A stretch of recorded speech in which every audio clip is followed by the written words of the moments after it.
7th of May, everybody. It's just before 12 o'clock here in Japan, and I have got through the last 24 hours with not seeing one single solitary second of the coronation. I've done it. I have fucking done it. I wasn't alive for the first one in the 1950s. Don't know when that was. And I missed out on the second one because I've been an expat for 21 years and I am approximately 8,000 miles away from Buckingham Palace.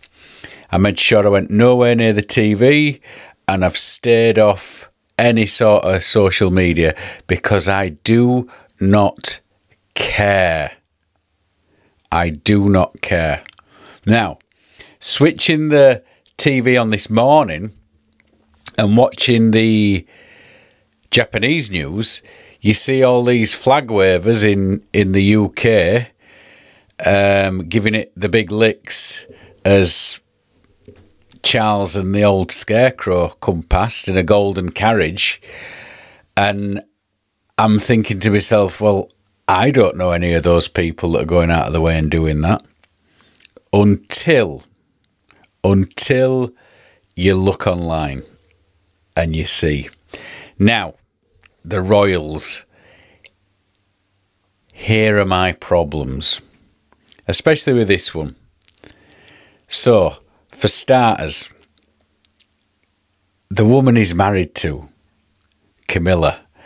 Talk about a woman who's played the fucking long game there.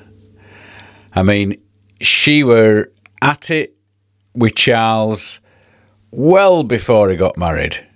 Well before he got married, while she were married. They were both boyfriend and girlfriend, and then she was not deemed fit to be the Queen of England. So she was sent off on her way. So she went out there in the wilderness and she found herself this military fella, married with him, had a couple of kids. All in the while, still at it with Prince Charles. Now, Prince Charles, using the taxpayers' money, because we give them boats, we give them planes, we give them trains, all these fancy cars, golden carriages, all paid for by people who empty your bins or teach your kids.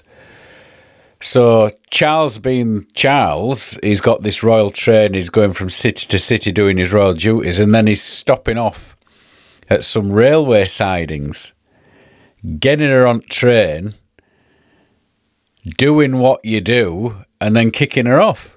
Now, when a royal does it,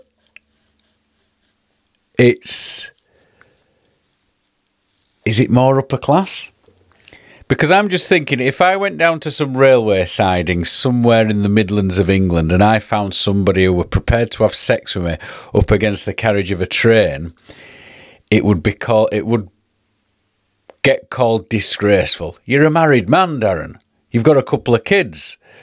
What are you doing picking up women at side at railway and having sex with them for?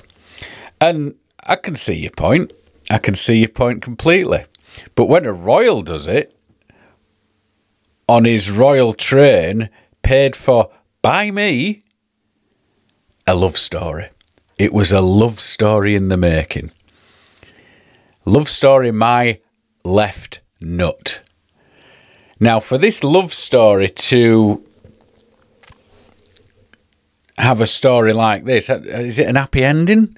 Is it an happy ending that at least 25% of the people watching were booing at him, and I think the other 75% were throwing shit at the TV all day? Is it a love story when you're thinking, this wife of mine, now that I've divorced her, and she's pregnant to an Arab whose dad owns Harrods, I think we'll just bump her off and then all that'll be forgot about. This is not a nice man. These are not nice family members. I mean, Prince Charles. Prince Charles is the Prince of Wales. This is just one thing that has stuck out in my mind for many, many years. Prince Charles is the Prince of Wales. He was the Prince of Wales right up until the Queen died, and then Prince William is now the Prince of Wales. The Prince of Wales hates Wales so much that he cannot wait to get on that royal plane, which I pay for, and fly up to Sandringham and sit in his palace in Scotland with a kilt on. That's how much he loves Wales. So even not having the sense to spend a bit more time in Wales does it for me. Obviously, you're surrounding yourself with people that are never going to say that's wrong. You're always surrounding yourself with yes men. So, and I mean, what connection does this fella have to the people? Now, let's think of the schools that he went to, which I paid for. So you go to this Wetherby school. I think it were a kind of posh preschool. Then you go to Ludgrove, which is your elementary middle school. And then to Eton. So you do your finishing up at Eton at 18, and then off you go to St Andrews, the University of St Andrews in Scotland. All high-class, expensive schools to prepare you to be the king. Now, if you've got the money, by all means send your kids there. But don't use my money to send him there. That's my money that you're spending. It's my money that you're spending. Anyway, he finishes that and he goes out and he's single for years and years and years and years. And then I think old Elizabeth, the Queen, I think she said to him one day, look, fella, you're turning 30. Get yourself married. Get yourself married. Because the people are going to think, they're going to start thinking you're gay if you don't start getting yourself married. So, I'm not sure if Camilla were married at the time. I think she was. But Prince Charles was still dumping his royal load, I think, in her. So, I'm sure there's a nicer way to put that. So, I think he sent out his minions to go find me a wife, find me a wife. And they come up with this poor lass. This poor lass that was somewhere she were attached to royal family. And so she wasn't one of us. So they got her, and she were a kindergarten teacher. She worked with kids, did Diana, and she were 19. She were 19. So Charles obviously said, yeah, that'll do. Bring her here. Bring her to me. So she was brought in. She was vetted by Queen. And then she was checked. She was checked to see if she was still a virgin. Classy family. Classy family. And then she was married. And I remember they got married in 1980. Because I was 9 years old, and I remember it was a sunny day, and I lived in a row of houses, and all neighbours in a 8 or 12 house block. We had a load of fields at the back of his house, so we put long tables out, and the kids ate a load of cake and bullshit, and all the parents got shit-faced. Yeah, I remember that. And there were a horse for some reason. I think that there were an horse in the field that might have been a gypsy's horse. And the neighbour, Kevin, who were a Londoner, who was pissed, jumped on the fucking horse and started riding it. Yeah, I'll never forget that. Anyway, that were the royal wedding, and everybody's happy about that. So Charles obviously has gone, hey, look over here, look over here. I'm married now, look over here, while still slinging a mix in with Camilla. Now, as Diana's walking down aisle to get married to Charles, she looks over to her right and spots Camilla. And she was saying in her memoirs, when she clocked her, she was saying, oh God, she's here. What the fuck is she doing here? I paraphrase that. But yeah, what the fuck is she doing here? So down they go the aisle, they got married, out they go. And then I think in 81, perhaps, she has the first kid. And it's William. So there you go. You've got your prince in waiting, one for the throne. So you've got one for the throne. And thank God, in the news, thank God it were a lad and not a girl. Because they needed to have boys in line for this throne. And then a few years later, she has William. And by all accounts, when she had...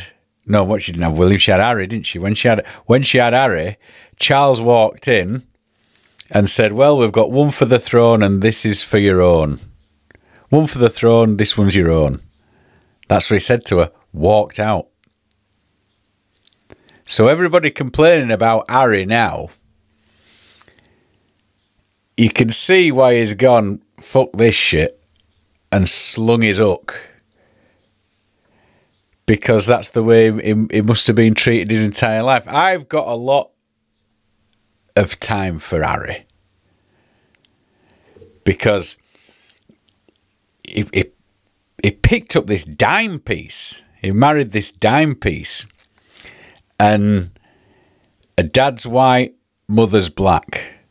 So you're thinking, right, the royal family have got a thing here where they can ingratiate themselves to a diverse UK by welcoming this woman who don't look like them and is not really the same colour as them.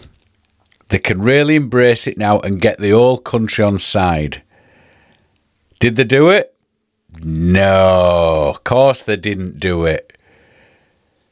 They allowed the media machine to go off. Racist this, racist that. She lives in Compton. She's minutes away from all this crack dealing. The fuck are you talking about? Anywhere in the UK, anywhere, you could drive 5-10 minutes from Buckingham Palace. There's somebody slinging weed or buying crack. You're 10 minutes from any drug deal, wherever you are in England. Maybe some remote parts of Scotland where Charles goes on holiday, or Wales, somewhere in the countryside. But you're in a major city, I can guarantee 5 minutes in a car from where you are sat or standing, a drug deal will be going on. Much as the same in Los Angeles, I expect. But they jumped on board. The family weren't happy because of her colour, because she was an actress. I don't think actress has got anything to do with it. I think it's just because of the colour that she is. And Harry's gone, right, enough's enough. I'm sick of this shit. And off he goes. Now, being married to a woman that doesn't look like or look similar to anybody in my family, I can fully understand it. I can fully understand it. There are people in my family that I would have given it 5 minutes. And if they're pissed, if they've had a few, minute and a half before some racist fell out of their mouths. I absolutely guarantee it. And the city I'm from, if I was to go back there and live, yeah, within a few days, you would hear something. I can remember 2017, walking down the middle of Bradford down Ivegate and somebody shouting, fucking chink. to my wife. Not even Chinese. Not even Chinese. So what do you do there? What do you do in that situation? Do I go at these three teenagers and then have them pulling out knives and stabbing me in the liver? Because that would be my car crash in Paris moment. You know, the paparazzi. The crash. No, what you've got to do is you've got to say, right, I'm going to shut this shit down and live somewhere else where I don't get that crap. And that's what I did. And that's what Harry's doing. And he's getting shit for it. He's getting shit for moving away from a dysfunctional family and raising his kids somewhere nicer than where he was living in first place. And the media are jumping all over him for it. Shocking. But when what's her name? Megan, that's right. When Megan got pregnant and the kid was born, Harry was made to take a DNA test just to make sure that the kid were his. And I think that's the straw that broke the camel's back. He went. And it was this, they said in an interview that there were some royal members, some members of the family that were saying, what colour do you think this kid's going to be? But in the same breath, they were saying, it wasn't Prince Philip, which you know that it would have been Prince Philip. Because when you're saying, oh yeah, there was a family member that questioned me on what colour he thought our first child would be, it wasn't Prince Philip. Which you know, Phil the Greek, he used to walk around with his foot in his mouth constantly. When he was in a tour of Beijing, he met some English teachers from the UK, and he said, if you hang about here for too long, you know, you're going to end up with slanty eyes. He was walking around a health and safety presentation, and there was a plug that was all wired wrong and plugged into the wall next to a plug that was done correctly. He looked at the plug that was wired wrong and said, that looks like an Indian fitted that. So when you kind of say Prince Philip wasn't a racist, I tend to disagree with that. And this was the head of the family, old Lizzie's husband. She didn't seem to shut him down. He seemed to have a long leash, did Philip. And I mean, the leash that Philip had, the shit that he were allowed to get away with is astonishing. A story that some people might not know. In 1956, I think he must have been married.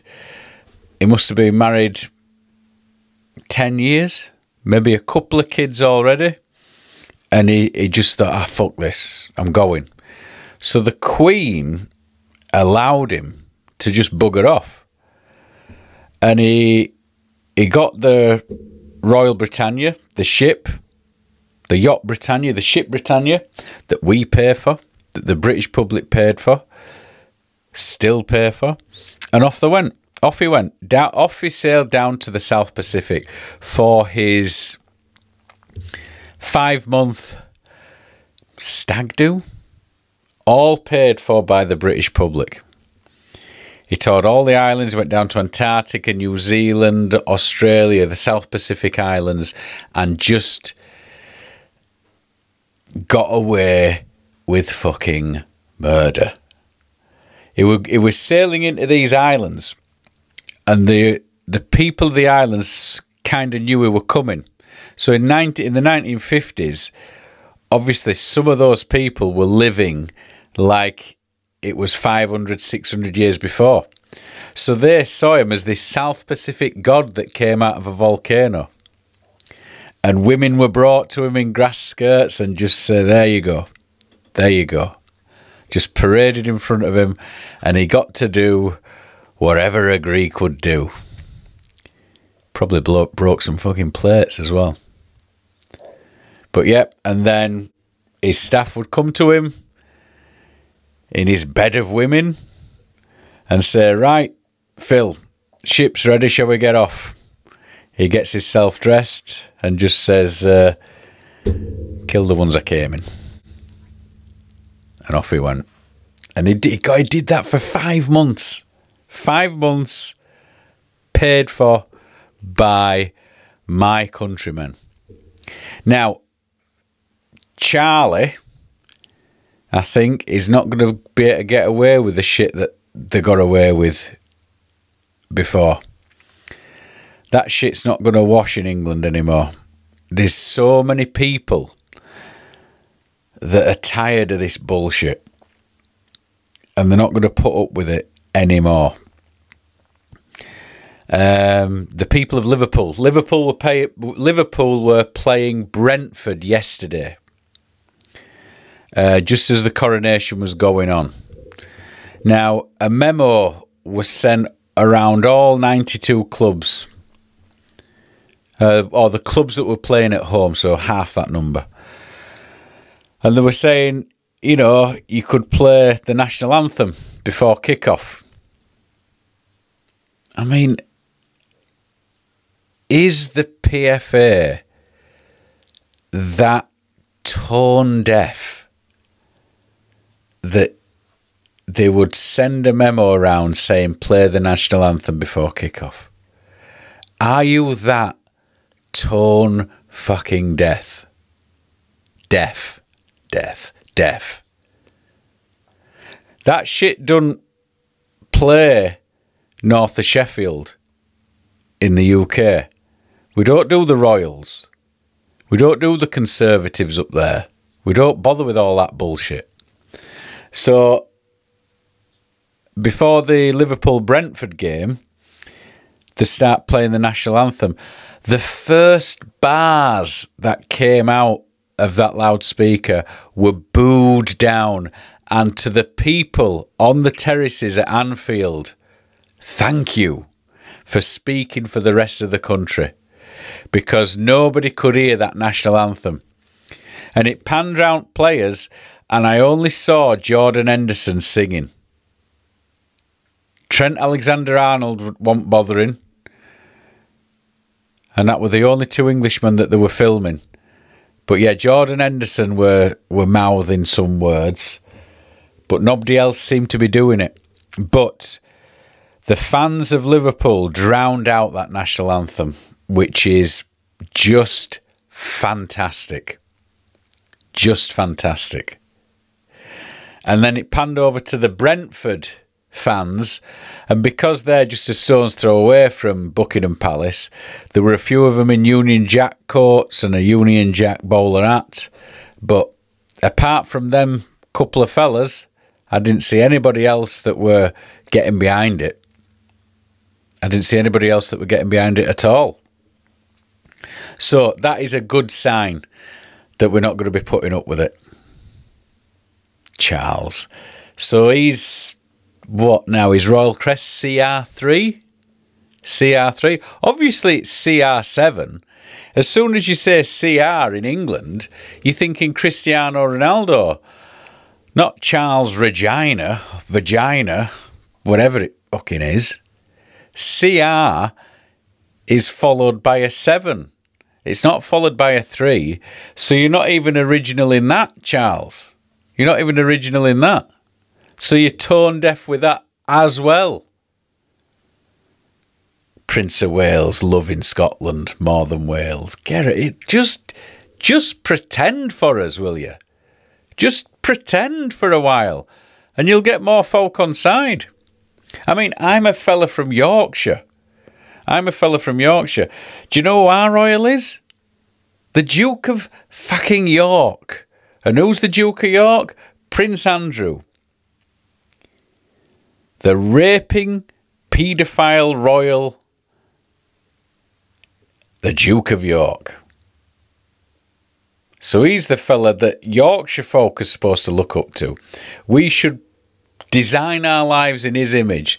So all I've got to do now is go out, find myself a rich billionaire who will fly me to an island in the Caribbean and will line up women of questionable age for me to just do my merry thing to. Now, maybe I'll get filmed, it'll be on tape, and he can try and bribe me, but I ain't got a penny to scratch my arse with. So he's not going to get out of me.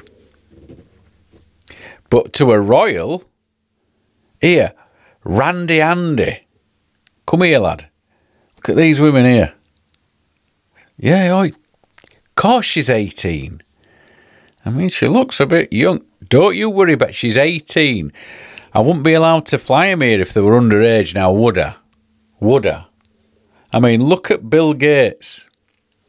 His ass is going up and down like a steam hammer. Do you think he'd be balls deep in a 15-year-old? Oh, you're quite right. Come this way. And then he got played. And I mean, I hadn't seen the coronation, so I don't know if Andrew were there. I don't know if he were there. Maybe somebody can tell me in comments. Maybe somebody can tell me in comments. What I did see, because I was looking on the BBC for the football scores, nothing else. Nothing else. What I did see was Camilla balancing that hat on her head. That stupid fucking hat on her head. Now there's a woman that's played the long game. So for all you women out there who have married for money and nothing else, you've married for the money, stick with it. Because there's a woman that has just stuck with it. How many years has she been with him now? Been a long time. We think Princess Diana died in 97. I think she were parting them whiskers then, I think. So she's been with him a long time, and finally, mother-in-law's died. Mother-in-law died last year. So she's, oh, we're nearly there, we're nearly there, we're nearly there. The finish line is there, I can see it. Can move into the biggest house in London, and then everybody's going to like me. And she's got it. She's got the fancy hat. She's got whatever dress she wants to wear, and she's in the biggest house in London. Giving up 0 fucking rooms to the homeless problem in London. All them rooms that she will never go into in Buckingham Palace. Can you imagine how many people you could get into them rooms off the streets of London and into them rooms to get a decent night's sleep and keep warm? But she's not bothered. She's going to be stood in front of a mirror in a fancy hat. Next to Charles in his fancy hat. Yeah, now, you might have guessed that I'm not much of a royalist. And one of the reasons I'm not much of a royalist is the money they cost us, the people who live in the UK, because I don't pay any tax in the UK anymore, because I pay my tax here. But I had a look online this morning, and the coronation, for 3 days, everything that the British taxpayer has had to pay out for 3 days to pay for this fucking facade has cost £100 million. £100 million, which is $120 million. Don't know what it is in euros, but it's a good chunk of change that could have gone somewhere else and done a lot more good somewhere else. But the good thing about this coronation is they have not got a brass farthing from me towards this show. But it's been taken from people who can't afford it, people who are having a job on keeping gas on and lights on, people who are having to go to food banks. It's been taken from them, not me, them, which I do feel sorry for them. But England, the UK, you've got a new royal. I don't think anybody cares. I don't think anybody gives a shite. I don't. You've probably guessed. But what I would ask you to do now, Sky Sports or Sky News, the BBC, two things. Take the folder down that you've got on your news website. You know, you've got news, world news, UK sport, whatever. You've got one for the royals. You've still got one for the coronavirus. Can we get shut of that now? The Queen's died. Ever since the Queen's died, we've got this thing for the royals. The Queen's died, the coronation. Can we get rid of it now? I mean, who clicks on it? Who clicks on that? Right, fair. Nobody. If Al-Qaeda, Al-Shabaab had been successful yesterday, I'd have clicked on it then. If the IRA had come out of retirement and got a shot off, I'd have clicked on it then. But I don't give a shit about William's daughter's fucking 8th birthday playing with a dog. I don't care. These inbred, no-chinned, horse-loving fucks who stables I pay for. Nobody cares. So just stop doing it. Stop doing it.